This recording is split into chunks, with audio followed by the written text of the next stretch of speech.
예수님께 배우는 대인관계의 방법이라는 제목의 말씀 같이 나눠볼까 합니다.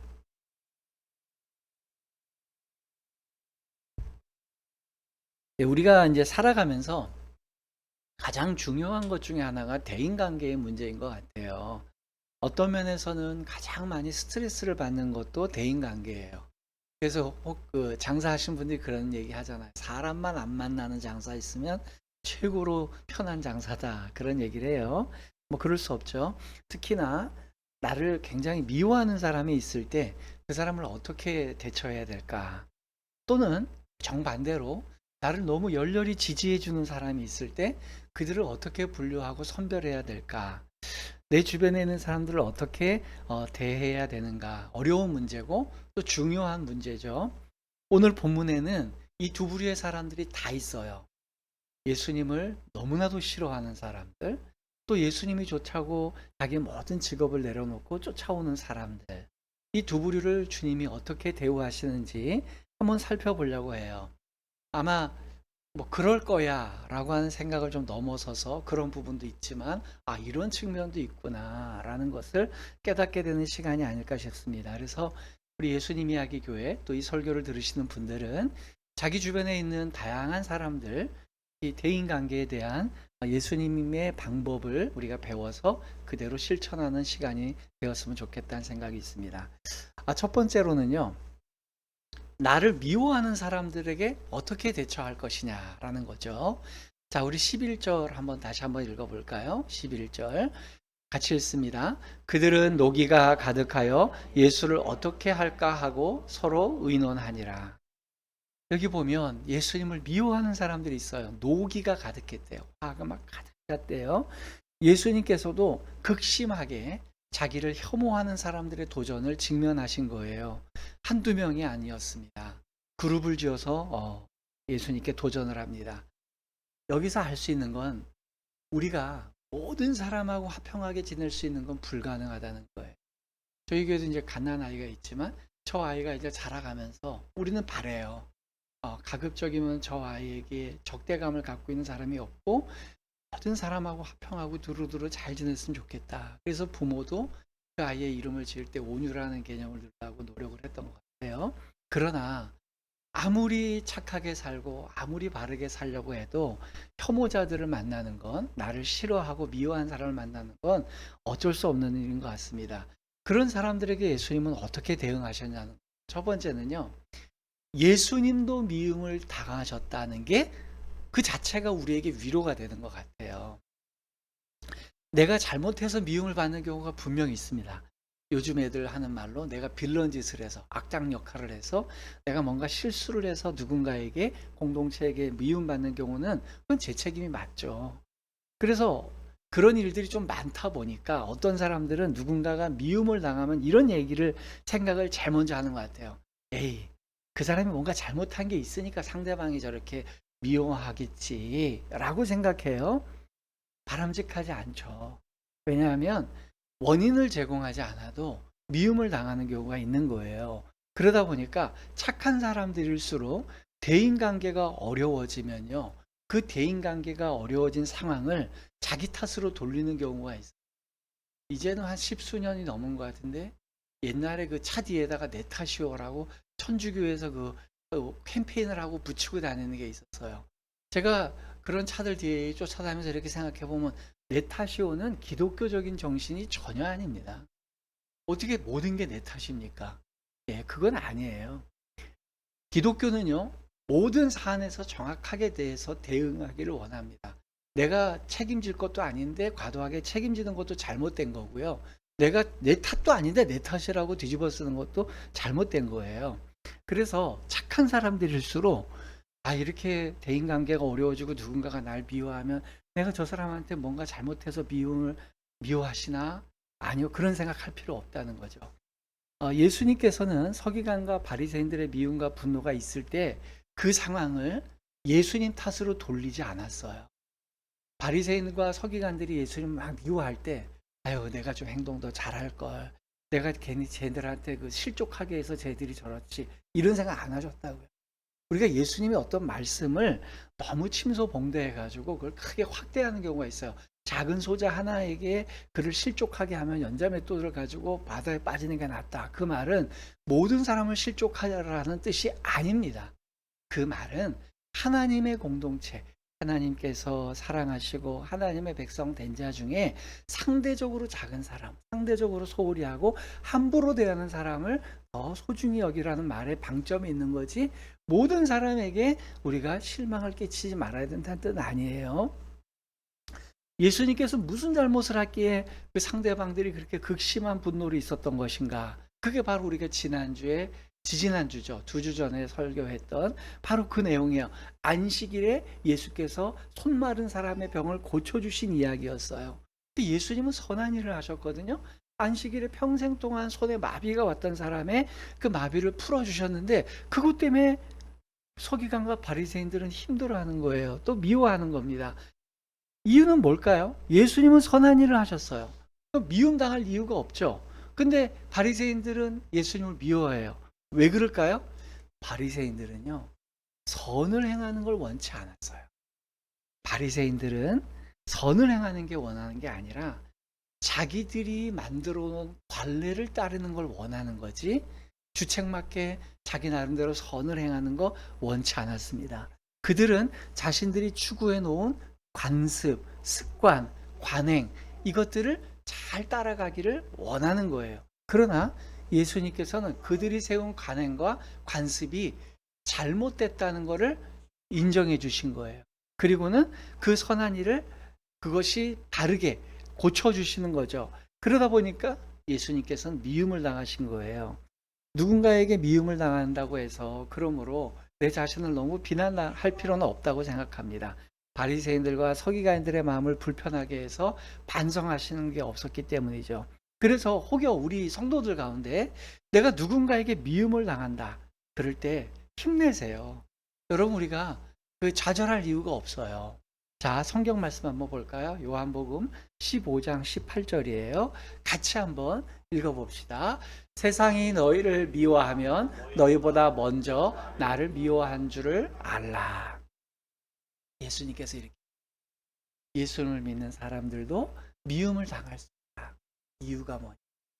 예수님을 먼저 미워했기 때문에 예수님을 믿는 사람들도 미워한다는 거예요. 그러니까 예수님이 우리에게 이렇게 얘기하세요. 세상이 너희들을 미워하면 위축되지 마라. 왜? 세상이 너희를 미워하는 거는 나를 먼저 미워했기 때문이야. 그러니 너희들이 나를 믿고 나의 가치관대로 살려고 하니 당연히 미움을 받는 거지 라고 얘기하시는 거죠. 여러분, 이것은 소속된 나라가 다르기 때문에 미워할 수밖에 없는 거예요. 예수님의 나라에 소속된 사람이랑 세속의 나라에 소속된 사람들은요, 서로 적대적인 관계에 있어요. 그러니까 미울 수밖에 없죠. 상대방이 살아온 삶의 가치관이 기독교적인 가치관이고 가치관이 아니에요. 세속적인 가치관이에요. 근데 나는 기독교적인 가치관에 살고 있어요. 그럼 부딪힐 수밖에 없잖아요. 그러니까 우리가 기본적으로는 대인관계에서 누군가를 공감해주고 누군가에게, 그 사람에게 또 위로해줘라 라고 얘기하지만, 가치관이 다른데 어떻게 공감을 해줍니까? 가치관이 다른데 어떻게 위로를 해줘요? 그럴 때는 가치관이 다른데도 공감해주고 위로해주면 그걸 타협이라 그러는 거예요.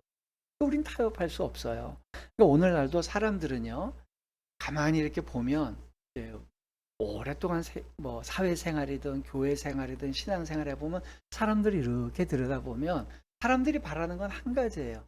자기가 살아왔던 방식이 옳다는 걸 인정해 주기를 원하더라고요. 내가 신앙생활에 왔던 거, 내가 이렇게 직장생활에 왔던 거, 내가 대인관계에 왔던 거, 내가 선택했던 우선순위, 이게 옳다고 얘기해 주세요. 그래서 설교에서 그게 옳다라고 얘기해 주면 은혜 받았다 그래요.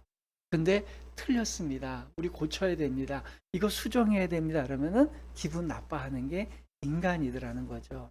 근데 성경에서는요, 자신이 살아오던 삶의 방식하고 다르다고 얘기하고 그것을 고친 사람들, 내가 잘못 살았습니다, 틀렸습니다, 주님의 그 가치관 안에 내 삶의 방식을 바꾸겠습니다, 그 사람들이 하나님의 칭찬을 받는 사람들이 되었다는 거죠. 이렇게 하나님의 뜻과 반대되는 가치가 있을 때는 공감해 줄 수 없는 거예요. 그러면 이제 어떻게 해요? 다른 가치관이 있고 계속 미워한 사람이 있을 때 우리는 어떻게 해야 되느냐? 예수님께서는요, 미워하는 사람들이 있는 그 자리를 피하셨어요. 여러분, 미움과 증오가 올 때는 그 자리를 비껴가는 게 제일 상책입니다. 자, 12장 누가복음 6장 12절 같이 한번 읽겠습니다. 같이 읽습니다. 이때에 예수께서 기도하러 산으로 가사 밤이 새도록 하나님께 기도하시고, 예수님께서는 그 미워하는 사람들의 공격을 정면으로 받으셨을 때요, 똑같이 감정적으로 대응하지 않으셨어요. 똑같이 복수하지 않으셨어요. 가장 먼저 하신 일이요, 그 자리를 벗어나셨어요. 그 스트레스의 현상을 벗어나신 거예요. 성경이 이때에 라는 표현을 명시해서 사용했어요. 그들이 노기가 가득해서 예수를 어떻게든지 해코자 하려고 할 때, 그때에 주님은 그 자리를 피하셨다는 거예요. 우리가 살아가는 동안 이때가 있습니다. 이럴 때가 있어요. 나를 혐오하는 사람들이 착당해서 나를 미워할 때, 나를 제거하려고 할 때, 나를 끌어내리려고 음모를 만들 때, 가짜 뉴스를 만들 때, 이럴 때가 있어요. 이때 예수께서는요, 조용히 기도하러 산으로, 누구에게 방해도 받지 않는 조용한 곳, 하나님과의 단둘이의 시간이 있는 곳으로 가셨어요. 그곳에 가서 밤이 새도록 하나님과 함께 지내셨습니다. 스트레스를 받고 대인관계에 어려움이 있을 때 사람을 찾아가는 것은 도움이 되지 않아요. 일을 더 크게 만들 뿐이에요. 누군가에게 스트레스를 받고 제3자에게 가서 나 스트레스 받았어 라고 얘기하는 게 얘기 안 하는 것보단 낫습니다만, 그렇게 얘기해 봤자 그것은 근본적인 해결이 되지 않아요. 그러나 내가 인간과의 깊은 어려움이 있고 스트레스를 받고 미움을 당할 때는 그 사람들에게서 모두 벗어나서 오롯이 하나님과 단둘이 있는 시간을 가져보는 거 참 유익한 거라고 생각합니다. 대부분의 성공적인 신앙인들은요, 다 이렇게 행동했어. 야곱도 쌍둥이 형 에서와 아주 극심한 스트레스의 상황에 놓였을 때 그는 그 자리를 피했어요. 그리고 그 자리에 아무도 없는 호련단신의 그 밤에 하나님과 만나는 시간을 갖게 되었고요. 모세도 그랬고요. 다윗도 그랬고요. 우리의 많은 신앙의 선배들은 극심한 미움과 증오와 질투를 받을 때에 그 자리를 비켜나서 하나님과 단둘이의 시간을 가졌어요. 그럴 때가 하나님을 만날 수 있는 기회라는 거죠. 세 번째, 또 하나 우리가 유념할 것은 미워하는 사람을 설득하려고 시도하지 말라. 사람들이 착각하는 잘못된 방법이 하나 있어요. 누군가에게 내가 미움을 당할 때 그 사람들을 설득해서 좀 해명해 보려고 시도를 해요. 사람들은.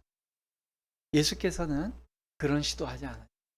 서기관과 바리새인들이 화가 나고 막 자기를 이제 미워하고 막 자기에게 도전할 때 그 사람들을 차분히 앉혀놓고, 여러분, 제 의도는 그게 아니에요.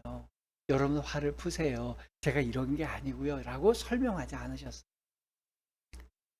예수께서는 자기를 미워하는 사람들을 설득할 시도 자체를 안 하셨어요. 왜죠? 이유는 하나입니다. 안 바뀝니다. 해명하고 설득해도요, 안 바뀌어요. 바리새인들과 서기관들이 예수님을 증오하고 싫어하는 마음 안 바뀔 걸 주님은 알고 계셨어요. 마음을 바꾸지 않을 사람들에게 설득하고 조정하고 양보하는 거 문제 해결 방법이 아닙니다. 우리 직장 생활 하시는 분들도 이 일을 잘 들으셔야 돼요. 나와 어쩔 수 없이 이해관계가 정반대에 있는 사람들, 그래서 저 사람을 나를 끌어내려야 자기가 이익을 받는 사람들은요, 절대로 입장을 바꾸지 않아요. 그건 교회 내에서도 그렇고 정치에서도 그렇고 사회생활에도 그렇고 친구 관계도 마찬가지더라고요. 쟤를 끌어내려야 내가 이익을 받는다.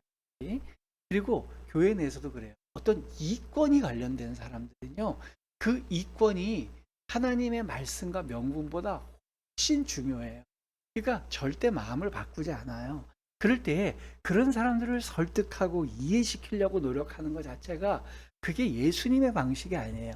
우리가 잘못 생각하면 착한 사람들은 그래도 사람들을 설득하고 회유시켜야 되는 거 아닌가? 아니요. 예수님은 한 번도 그러신 적 없는데요. 오히려 주님은 다른 사람들에게 소외되고 방치된 사람들에게는 기회를 주셨어요. 그것과 예수님을 증오하는 사람들에게 가서 설득하려고 하지 않았어요. 그러면 어떤 분이 그런 얘기해요. 예수님이 설득해서 이긴 사람이 있잖아요. 사도 바울. 그러면 사도 바울이 예수님을 만날 때를 기억하시나요? 사도 바울이 사울이라는 이름을 갖고 산 시절에 다메섹 도상을 건너가서 이제 다른 곳으로 가서 예수 믿는 사람을 잡으려고 막 화가 난 채로 가고 있었어요. 그때 예수님이 나타나셨어요. 그때 예수님이 조목조목 따졌습니까? 조목조목 설득했습니까? 아니고요. 딱 한마디 했어요. 너가 핍박하는 나 예수야. 예수님의 자기 고백. 나는 네가 핍박하는 예수다. I am 에고에임이죠.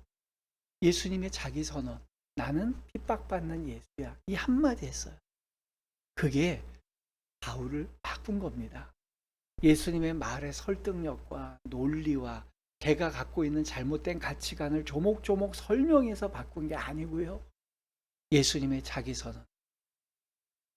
그래서 우리가 사람이 바뀐다는 것은 예수님의 실체를 정확하게 이해할 때 바뀌는 거지 논리와 설명으로 바뀌는 게 아닌 것 같더라고요. 또 한 가지, 이제 네 번째, 미워하는 사람들을 대처하시는 예수님의 방식은요, 무관심하게 방치하는, 설득할 필요도 없고 그냥 내버려 두는 거예요.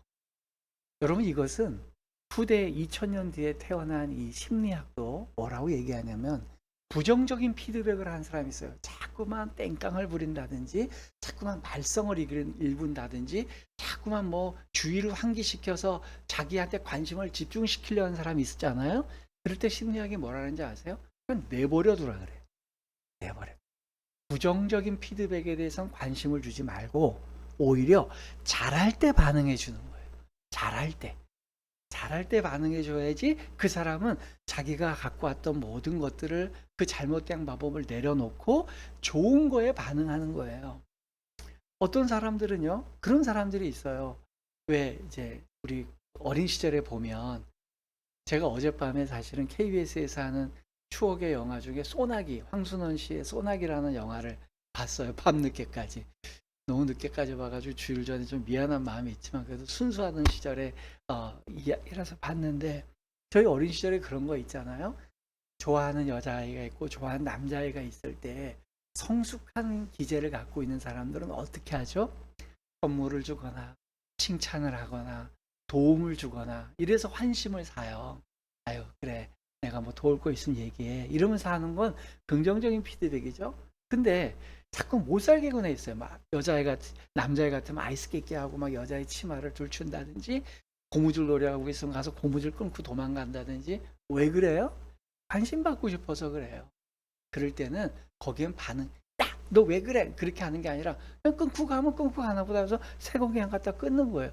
그게 아무런 관심을 나한테 주지 않는다는 걸 표명해 주는 거죠. 그리고 오히려 야 근데 오늘 너 머리 딴 거 예쁘더라. 어머 그러니? 야 네가 보기 예쁘다. 나 다음에도 또 해야 되겠네. 좋게 행동했을 때 그걸 피드백을 잘 설교주면 그게 오히려 긍정적인 피드백이 되는 거죠. 마음에 이미 미움으로 가득 차서 그 방법이 쉬운 사람들. 그래서 목회를 하다 보면 그런 사람들이 있어요.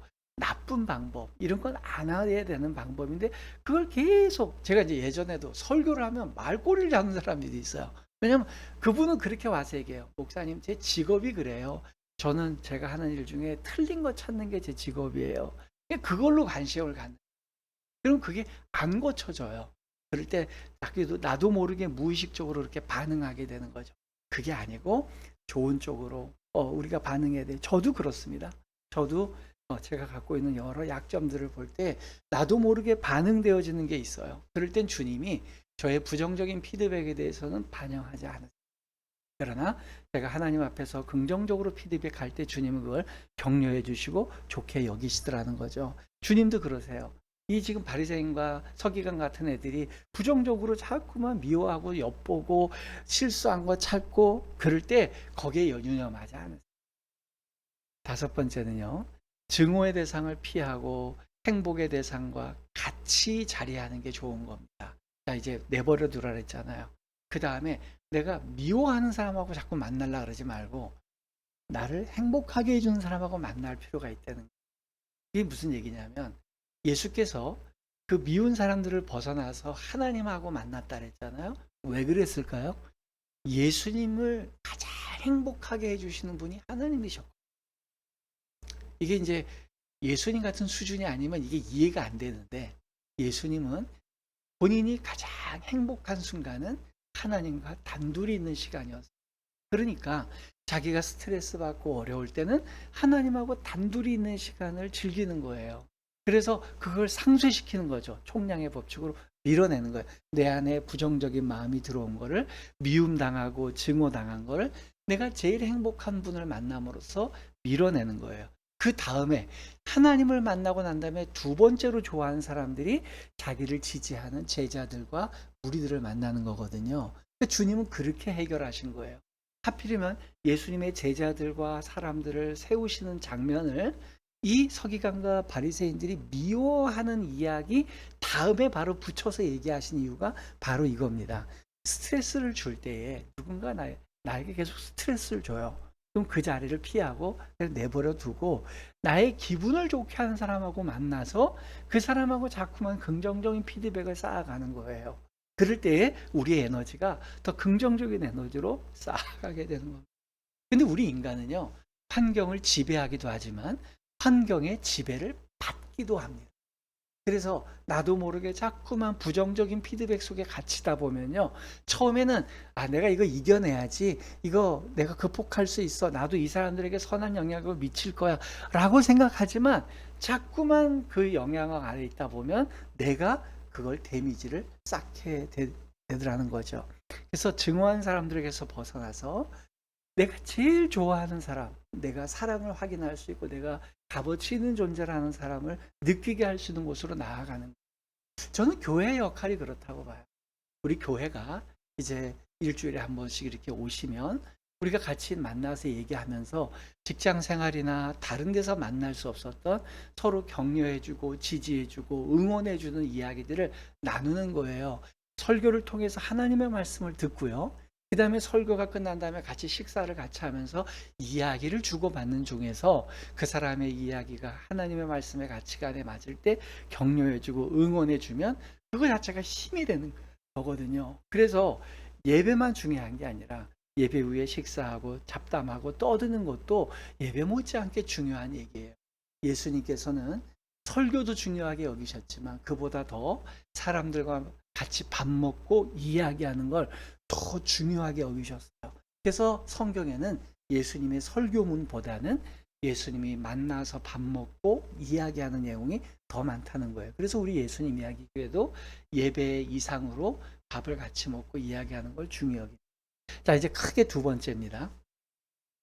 예수님께서 이제는 미워하는 사람이 아니라 사랑하는 사람들, 지지해주는 사람들을 만나시는 장면이에요. 예수님께서 미움을 당하시는 게 아니라 나를 지지해주고 사랑하시는 장면, 사람들을 만나는 이 장면에서 우리가 깨달을 수 있는 게 있어요. 다른 건 다 여러분들이 이해하시겠고, 자, 이 장면 한번 보실래요? 우리가 보통 사람들을 소개할 때 이제 예를 들어 우리도 그렇잖아요. 여기 우리 있는 형제들, 뭐 우리 어느 집사님, 어느 분 이렇게 소개할 때 우리 통상 어떻게 소개하죠? 그 사람의 이름 얘기하고 그 사람의 직업 또는 그 사람이 이룬 좋은 일들, 업적 이런 거 많이 소개하잖아요. 특히나 이제 대중적으로 많은 사람들에게 공식적으로 소개할 때 가면 어떻게 하죠? 예를 들어 제가 어느 교회를 가면 우리 김산호 목사님은 예수님 이야기 교회 담임 목사님이시고 과거에 어떤 교회에서 하셨고 뭐 이렇게 설명을 해요. 근데 이제 제가 최근에 설교하러 갔던 우리 대전 평안교회 주치룡 목사님 같은 경우는 제가 이제 설교하러 갔던 이래요. 제 설교가 소개가 하나도 없어요. 왜냐하면 제가 2, 3년에 한 번씩 설교하러 가는 교회거든요. 그랬더니 그분이 그래요. 주보에도 그냥 김상로 목사님 설교라고 돼 있어요. 그래서 소개한대래요. 여러분, 김상로 목사님은 소개할 게 없어요. 다 아시죠? 김상로 목사님 나오셔서 설교하시겠습니다. 이게 요번 봄에 있었던 일이었었어요.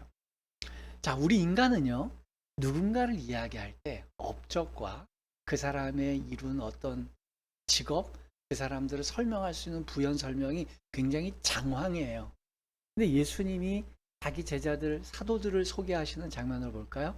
사도들은요, 제자들 중에 엄선해서 12명을 뽑은 거예요. 자, 13절부터 16절. 누가복음 6장 13절부터 16절 한번 보겠습니다. 같이 읽습니다.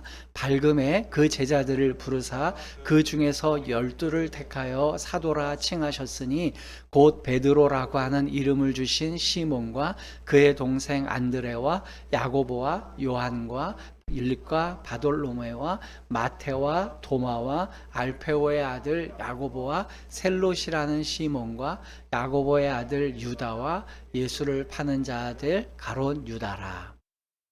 여러분, 이게 좀 굉장히 좀 올해 이게 처음 느껴졌어요. 예수님의 제자들의 명단을 쭉 보는데 낯설게 느껴진 게 뭐냐면 그 제자들의 업적과 직위에 대해서 소개를 안 한다는 거예요. 여러분, 누가복음은 언제 쓰여졌냐면 아주 이른 시기에 써졌다고 하는 분들이 기원 후 AD 60년에서 62년도에 쓰여졌다고 주장하는 파가 있고요. 학설을 내는 분들이. 늦게 쓰여졌다고 하시는 분들은 주후 이제 한 80년경 아니면 90년경 쓰여졌다, 이렇게 보는 분들이 있어요. 그러니까 무슨 얘기를 하고 싶으냐면 누가복음은 예수께서 이 말씀을 하신 뒤에 짧게는 30년, 길게는 5, 60년 뒤에 쓰여진 글이에요. 이 글로.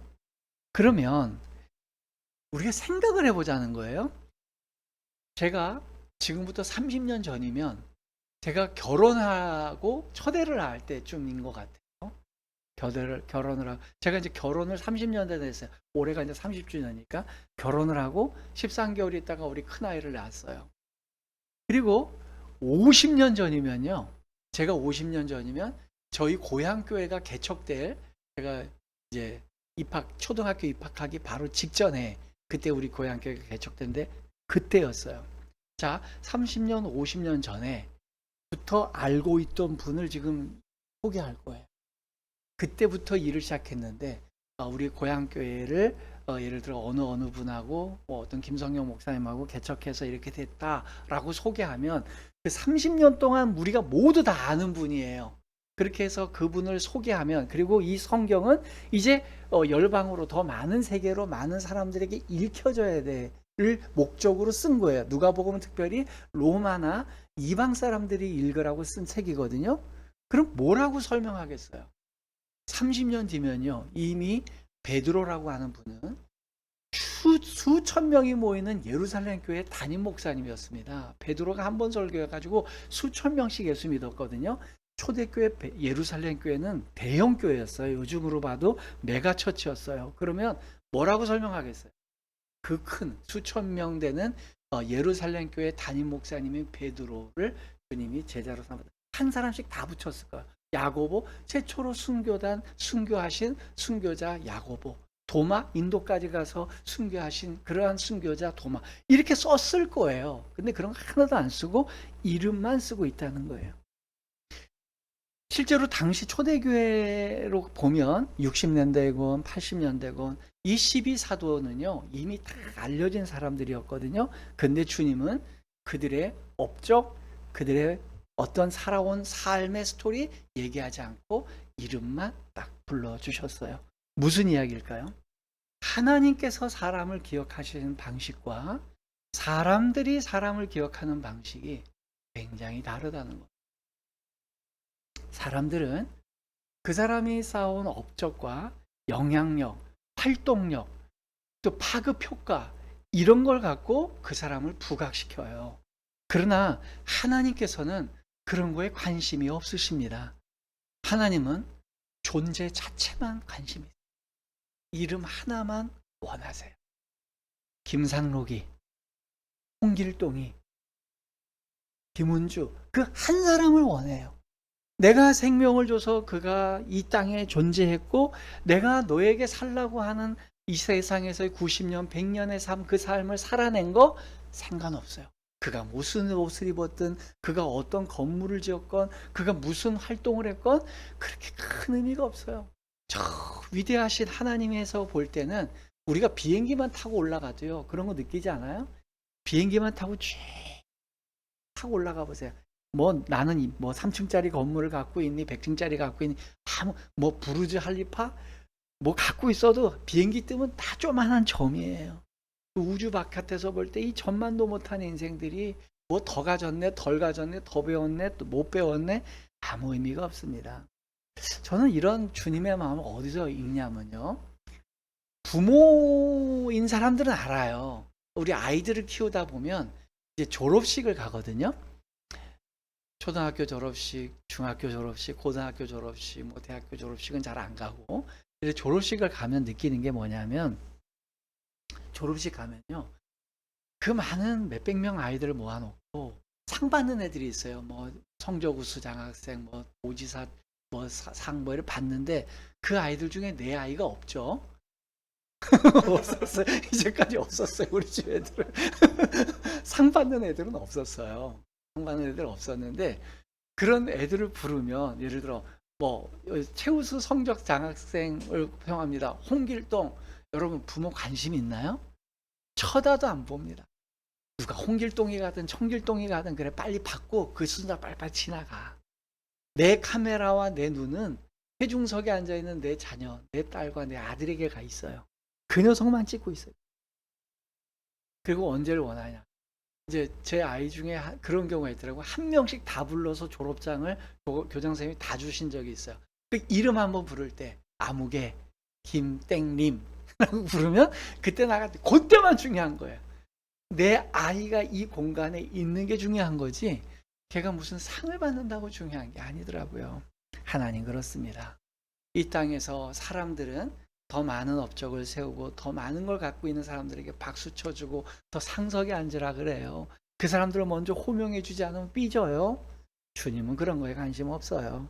하나님께서도 동일해요.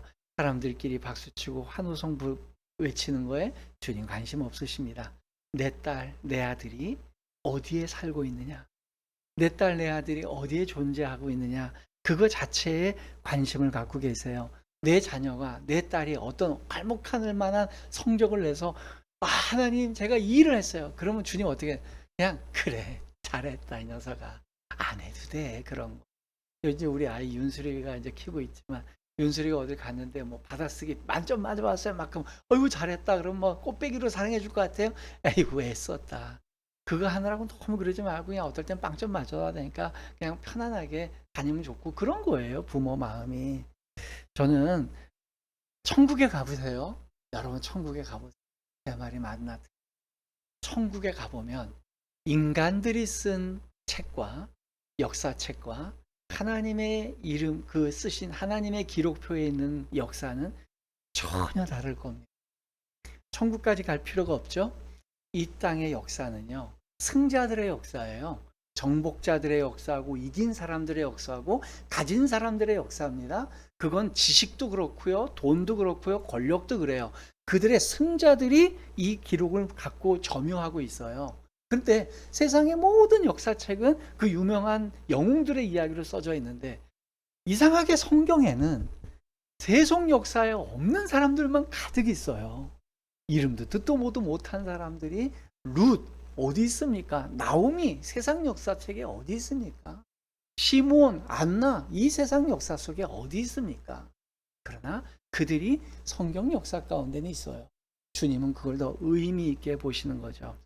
그래서 여기 12명의 사도들도요 세상 역사 가운데는 안 나와요.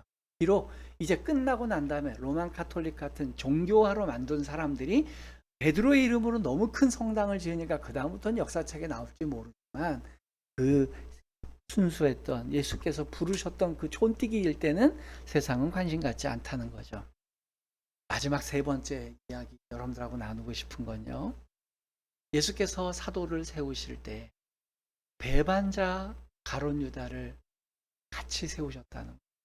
자, 성경을 먼저 보고 설명해 볼까요? 6장 13절 같이 읽어보겠습니다. 누가복음 6장 13절 같이 읽습니다.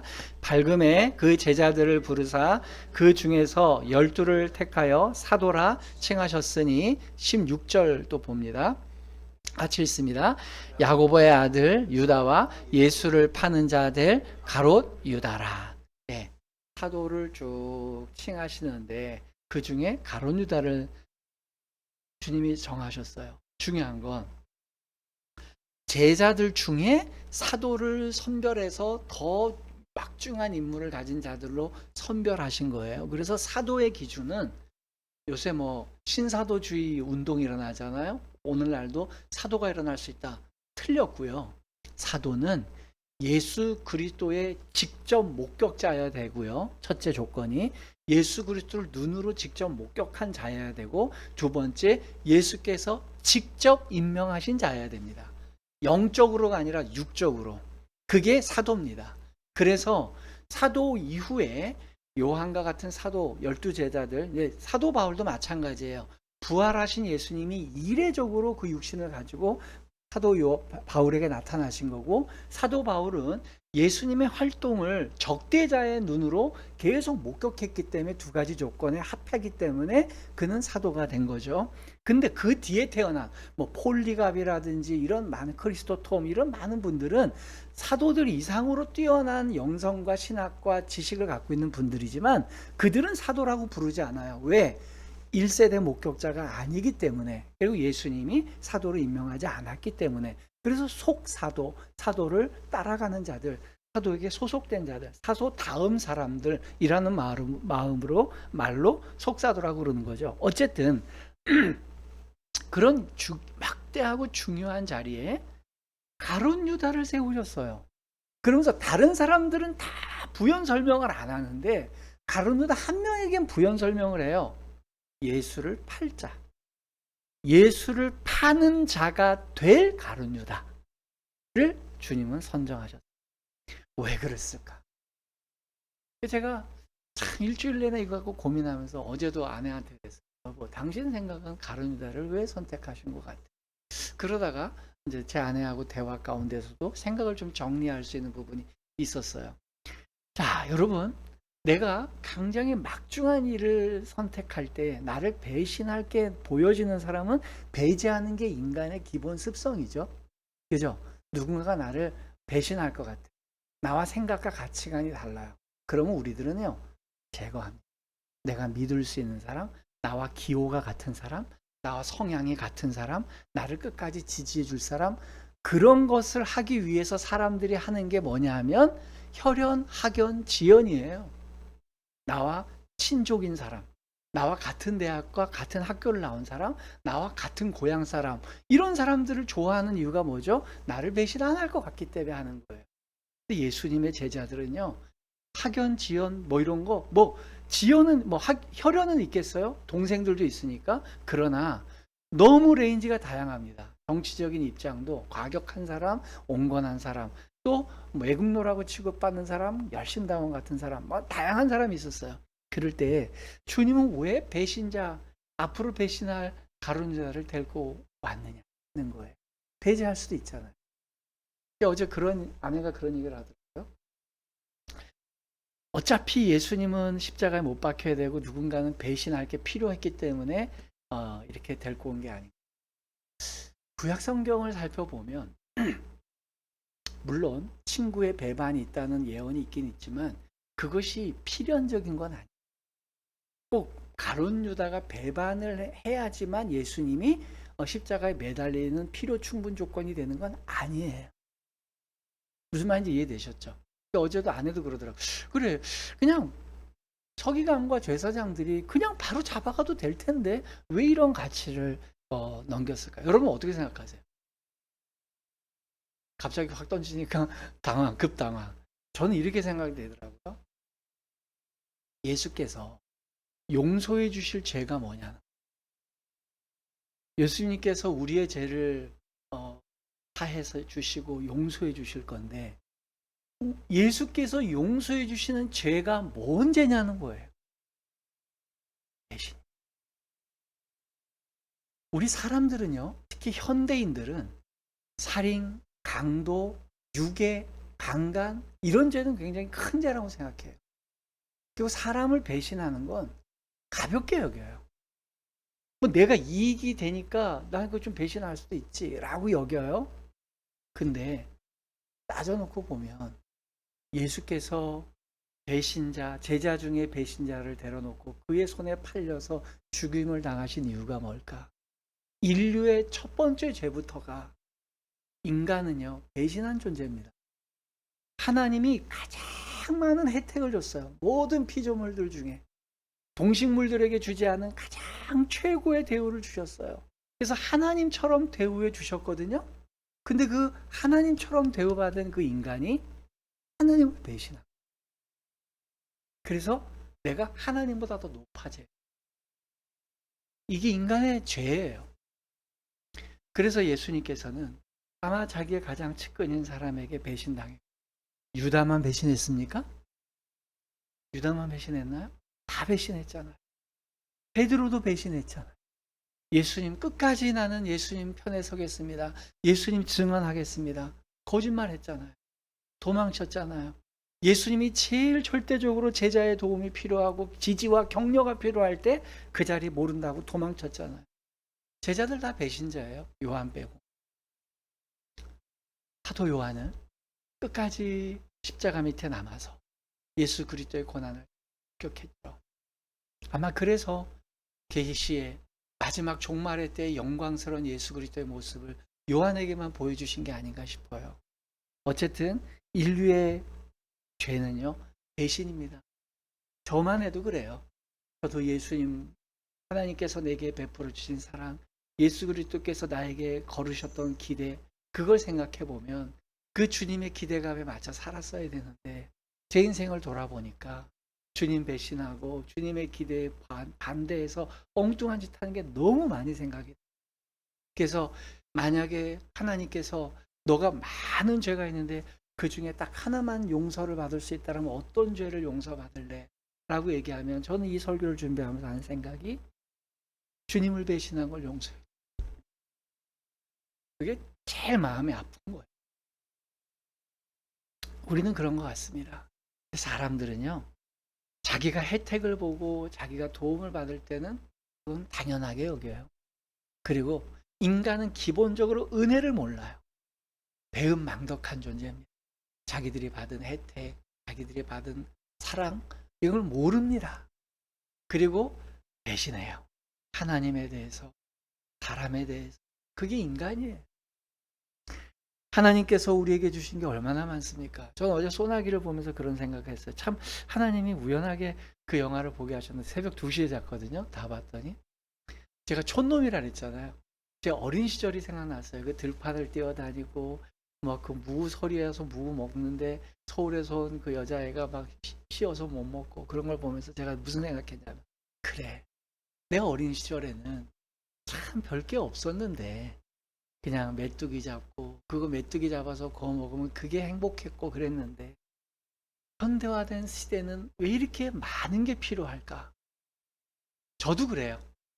50대 중후반을 이제 가고 있는 저도 지금은 내 삶을 유지하려면 너무 많은 게 필요해요. 집도 필요하고 자동차도 필요하고 뭐도 필요하고 컴퓨터도 필요하고 너무 많이 필요해요. 저 어린 시절에는 그런 게 없었거든요.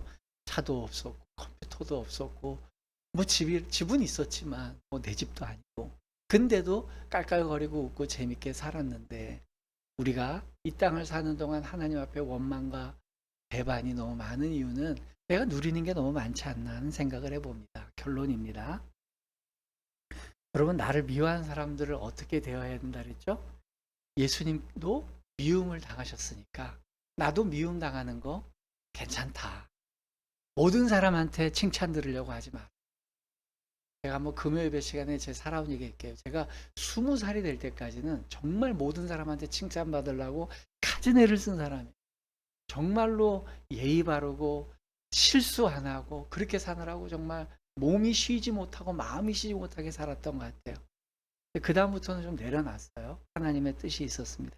두 번째, 미워하는 사람들에게 미움을 당하면요, 부정적인 에너지가 가끔 있으면 그 자리를 피해야 됩니다. 여러분, 절대로 내 마음에 부정적인 감정이 계속 쌓일 때는 그 자리에 남아있으면 안 돼요. 그 자리를 피하는 게 우선이에요. 그래서 잠깐 환기를 시키러 나가야 돼요. 제가 과거에 어떤 목회를 할 때 막 회의 때 막 격렬하게 막 회의가 막 옥신각신했을 때요. 그때 제가 그 자리를 박차고 나왔어요. 가서 세수라도 하고 환기라도 시키고 들어와야 되겠다. 제가 한번 나간 적이 있어요. 그 자리를 피하는 게 상책입니다. 또 미워하는 사람들, 나를 미워하는 사람들을 설득하려고 하지 마세요. 절대 설득되지도 않고요. 마음 안 바꿉니다. 설득하려고 하지도 마고요. 그냥 내버려 두세요. 내버려 두고요. 피하는 게 상책이고요. 또 오히려 나를 행복하게 해주고 나를 사랑해 주는 사람, 하나님, 나를 지지해 주는 가족, 나를 지지해 주는 교인, 좋은 친구들, 그런 사람들과 만나서 긍정적인 피드백을 이어가는 게 좋습니다. 크게 두 번째는 예수께서 제자들을 호명하실 때는 인간들과 다르게 그가 살아온 업적이나 그들의 어떤 영향력을 부연 설명하지 않고 주님은 그들의 존재 자체, 이름 자체에 관심이 있으셨다 그랬어요. 똑같아요. 베드로나 바돌로메에 대한 기록은 하나도 없잖아요. 그러나 활동이 있는 사람이건 없는 사람이건 똑같이 평균적으로 이름만 불러주시는 거예요. 주님의 나라 가면 큰 교회 목사라고 이름 서시구가 더 많이 있는 거 아니고요. 작은 교회에서 그냥 이름 없는 성도로 살아도 주님이 목사들이나 큰 일하는 사람을 똑같이 대우해 주십니다. 마지막 세 번째, 주님이 배신할 사람을 제자들의 이름 속에 넣으신 이유는 예수께서 용서해 주실 죄, 배신의 죄이기 때문에. 우리는 늘 주님을 배반하지만 주님은 우리를 여전히 안아주시고 용납해 주시고 우리를 지지해 주십니다. 그 은혜 때문에 사는 거예요. 오늘도 주님 앞에서 주님의 기대에 부응하지 못하지만 주님께서 나를 또 용납해 주시고 은혜 주실 것이기 때문에 그 용기 가지고 주님 앞에 나아가는 거죠. 그게 우리의 삶이 돼야 되는 줄 믿습니다. 모쪼록 이런 삶이 여러분들의 삶이 되시기를 주님 이름으로 부탁드립니다. 아멘.